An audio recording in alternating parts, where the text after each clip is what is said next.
নমস্কার বন্ধুরা, দীপার রান্নাঘরে তোমাদেরকে আরও একবার স্বাগত। তো দেখো, আজকে আবারও নিয়ে আনলাম বেগুন। তো আজকে করব বেগুন ভর্তা। এর আগেও বেগুন ভর্তা আমি দিয়েছি, কিন্তু আজকে একটু অন্যভাবে করব। তার জন্য প্রথমে বেগুনগুলোকে আমি গোল গোল করে কেটে ধুয়ে নিয়েছি। তারপরে এখানে গ্যাসে একটা প্যান বসিয়ে দিলাম।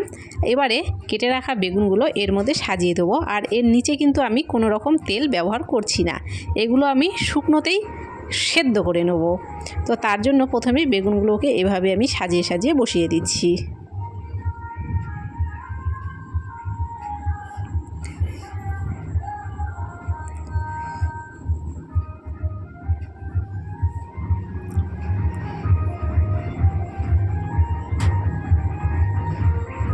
তো দেখো, বেগুনগুলো আমি এভাবে বসিয়ে দিয়েছি। এবারে এর উপর দিয়ে আমি সামান্য পরিমাণ লবণ ছিটিয়ে দিলাম। এখন এটাকে আমি ঢেকে দেব। আর গ্যাসের ফ্লেমটাকে কিন্তু আমি লোতে রেখেছিলাম, কোনোভাবেই হাইতে বা মিডিয়ামে রাখা যাবে না, এটা একটু টাইম নিয়ে করতে হবে। তো দেখো, এভাবে আমি 4-5 মিনিট এটাকে ঢাকা দিয়ে সেদ্ধ করে নিয়েছি, আর এটা সেদ্ধ হয়ে গেছে।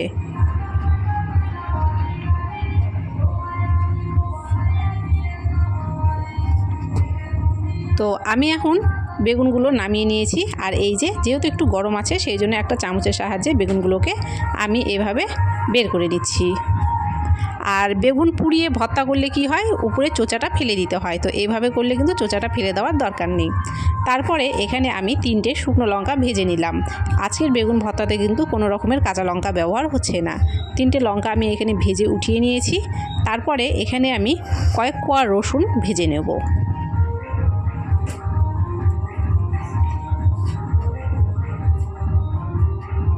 রসুনটা আমি লাল করে ভেজে নিয়েছি, এবারে তুলে নিচ্ছি।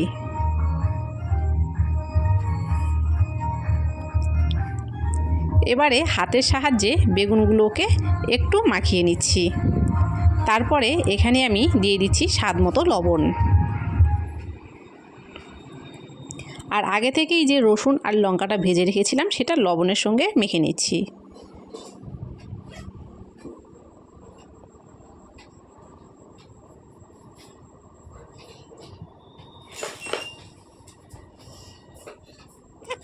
তারপরে এখানে আমি কেটে রেখেছিলাম পেঁয়াজ কুচি আর ধনেপাতা, সেগুলো দিয়ে দিলাম।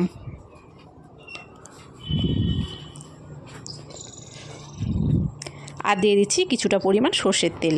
বেগুন ভর্তাতে কিন্তু সর্ষের তেলটা একটু খেতে বেশি ভালো লাগে। হয়ে গেল, এগুলো উপকরণ ছাড়া কিন্তু আর বেশি কিছু লাগছে না। এবারে মেখে নিলেই রেডি হয়ে যাবে বেগুন ভর্তা। তো আজকে একদম নতুনভাবে বেগুন ভর্তাটা দেখিয়ে দিলাম, কেমন লাগলো অবশ্যই জানিও।